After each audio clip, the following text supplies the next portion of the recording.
আসসালামু আলাইকুম সম্মানিত ভিউয়ার্স। ভিডিওতে এখন আমরা ইন্ডেক্সধারী শিক্ষকদের আলাদা গণবিজ্ঞপ্তি প্রসঙ্গে জানব। অর্থাৎ যারা এমপিওভুক্ত শিক্ষা প্রতিষ্ঠানে চাকরিরত অবস্থায় আছেন তাদেরকে যে শিক্ষকদের আলাদা গণবিজ্ঞপ্তি প্রসঙ্গে আজকে কথা বলবো, কারণ তারা যেহেতু বদলি হতে পারেনি কিংবা চতুর্থ ও পঞ্চম গণবিজ্ঞপ্তিতে ইন্ডেক্সধারী শিক্ষক যারা আছেন তারা আবেদনও করতে পারেনি। তো পুরো বিষয়টি আমরা ভিডিওটি দেখলে বুঝতে পারবো। তো ভিডিওটি না টেনে সম্পূর্ণ ভিডিওটি দেখুন। এনটিআরসির মাধ্যমে সনদপ্রাপ্ত দূরদূরান্তের শিক্ষকদের বদলি প্রক্রিয়া বন্ধ করায় হতাশায় দিন যাপন করছে শিক্ষকরা। পাঠদানে মনোনিবেশ করতে পারছে না তারা। 1250 টাকা বেতনে চাকরি করায় কষ্টের দিন যাপন করছে। এই দিয়ে 700 থেকে 800 কিলোমিটার দূরে চাকরি করায় হতাশায় দিন যাপন করছেন শিক্ষকরা এবং পাঠদানে ভালোভাবে মনোনিবেশ করতে পারছে না শিক্ষকরা। এরই মধ্যে পঞ্চম গণবিজ্ঞপ্তিতে 97,000-এর বেশি পদের শিক্ষক নিয়োগের লক্ষ্যে বিজ্ঞপ্তি দেওয়া হয়েছিল। এর বিপরীতে প্রাথমিক সুপারিশ পেয়েছে মাত্র 22,033 জন। এর মূল কারণ হলো শিক্ষকতা বদলি বা আলাদা গণবিজ্ঞপ্তি ব্যবস্থা না থাকা। অনেক প্রতিষ্ঠানে 12 জন শিক্ষকের চাহিদা দিয়ে একজন শিক্ষকও পাননি। এরকম হলে নতুন কারিকুলাম বাস্তবায়ন করা কঠিন হয়ে পড়বে বলে মনে করেছেন শিক্ষকরা।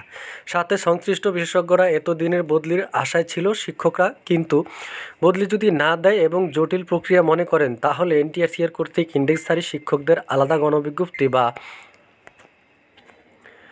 অন্য কোনো উপায় প্রতিষ্ঠান পরিবর্তনের ব্যবস্থা করার সিদ্ধান্ত নেওয়া না হলে 25শে জুন এনটিআরসি ঘেরাও সহ কঠোর কর্মসূচি দেওয়া হবে বলে হুঁশিয়ারি দিয়েছেন শিক্ষকরা। ইতিমধ্যে এনটিআরসি এর চেয়ারম্যান, সচিব মহোদয় এবং মন্ত্রণালয়ের বদলির সাথে সংশ্লিষ্ট কর্মকর্তাদের কাছে আলাদা গণবিজ্ঞপ্তির লক্ষ্যে আবেদনপত্র দেওয়া হয়েছে বলে জানিয়েছেন শিক্ষকরা। শিক্ষকরা আরও বলেছেন যে এনটিআরসির সচিব মহোদয় বলছেন 18তম এবং পঞ্চম গণবিজ্ঞপ্তির পর আপনাদের বিষয়টি নিয়ে চেয়ারম্যান স্যারের সাথে বসবো, চেষ্টা করব কি করা যায়। কিন্তু এর আগেও এনটিআরসির সচিব আমাদের এভাবে আশার বাণী শুনিয়েছেন। তিনি বলেছিলেন চতুর্থ গণবিজ্ঞপ্তির রেজাল্টের পর আপনাদের বিষয়টি নিয়ে কাজ করব, কিন্তু কিছুই করেননি। সচিব মহোদয় যদি আমাদের জন্য কিছু নাই করেন তাহলে 7 নম্বর ধারা বন্ধ করলো কেন এবং আমাদের 700 থেকে 800 কিলোমিটার দূরে সুপারিশ করলো কেন? সংবিধানে আছে একটা ধারা চালু করার জন্য একটি ধারা বন্ধ করা, কিন্তু তা না করে হঠাৎ 7 নম্বর ধারা বন্ধ করলেন কেন? সংবিধানে আছে একটা ধারা চালু করার, অন্য একটি ধারা বন্ধ করার, কিন্তু তা না করে হঠাৎ 7 নম্বর ধারার বন্ধ করলেন কেন? এতে সবচেয়ে বেশি ক্ষতিগ্রস্ত হয়েছেন তৃতীয় গণবিজ্ঞপ্তির সুপারিশপ্রাপ্ত শিক্ষকরা।